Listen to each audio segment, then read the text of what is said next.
компаниясы ұсынады. Астана қаласының әкімдігінің тапсырысы бойынша. Астана. Ертеңіме сенем.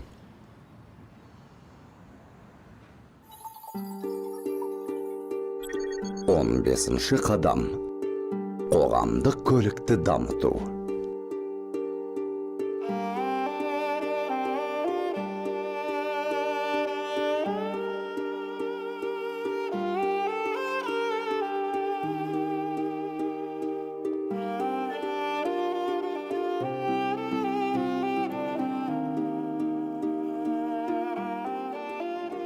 Бұрын осындай жылы аялдамалардың болмағанының кесірінен мен ылғи тоңатынмын. Мектепке барып қана жылынатынмын. Ал қазір Астана қаласында осындай жылы аялдамалардың салынғанынан мен тоңам деп қорықпаймын.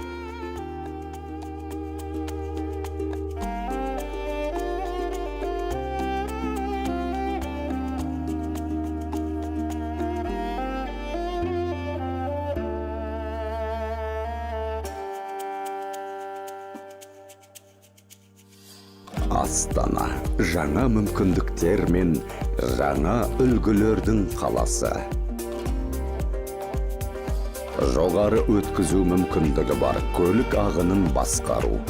Астанада өмір сүру жайлылығын көтерудің басты міндеттерінің бірі. Тартымды қоғамдық көлік алғашқы кезекте қауіпсіздік пен ыңғайлылық.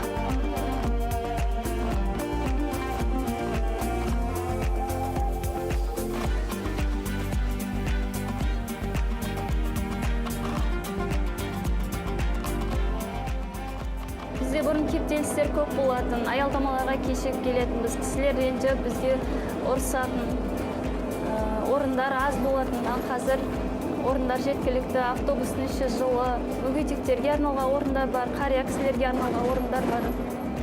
Және электронды түрде жол ақысын төлеуге болады бізде. Азаматтардың өмірін анағұрлым жайлету үшін ыңғайлы көлік жүйесін салу керек. Автобус жүргізуші болып істеп жүргеніме бірнеше жыл уақыт болды. Менде осы әкем де осында жұмыс істейді, әкемнің әкесі де жұмыс істеген жүргізуші болды. Соларды біздер өзім қызығып, әкеме қарап өскен. Содан осы водитель автобус жүргізуші болғым келді. Қазір біздерде бұрын қатты қиын болатын. Қазіргі таңда біздерде жаңа автобустар берді. Жаңа автобустарда қазір өте ыңғайлы бізде. Жылы қыстың күндері. Қазір Астана қаласында автобустың линияларды жүргізіп қойды. Біздерге өте ыңғайлы болды. Біздерде уақытпен бәріне ыңғайлы болады. Уақытпен жолаушыларды аман-есен жеткіземіз. Бұрын әртүрлі жағдайлар болатын, аварийный ситуациялар жасайтын жеңіл машиналар. Қазір автобус линия болғаннан кейін біздерге өте ыңғайлы болады. Бізге жүргізуге де ыңғайлы, уақытылы бір уақыттан екінші уақытқа уақытылы жетеміз. Бізде қазір бірінші автопаркте бір күн істеп, бір күн дем аламыз. Әр қайсымызда бір автобусда екі жүргізуші болады, екі жүргізушіде бір күн істеп, бір күн дем аламыз. Сол үшін маған осы жұмыс өте қатты ұнайды. Астана уақытпен қатар қадам басып келеді. Автобус көлігінің жайлылығын арттыру арқылы 33%-дан 45%-ға дейін көтеру. Арнайы инфрақұрылым жасау, ЛРТ қоса алғанда көліктің жаңа түрлерін қосу және сапалы такси қызметінің деңгейін көтеру. Астаналық автобус жүргізушісі Болат Жүсіпов қоғамдық көліктің қауіпсіз екеніне сенімді және әрбір адамды жолда абай болуға шақырады.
Джевис компаниясы.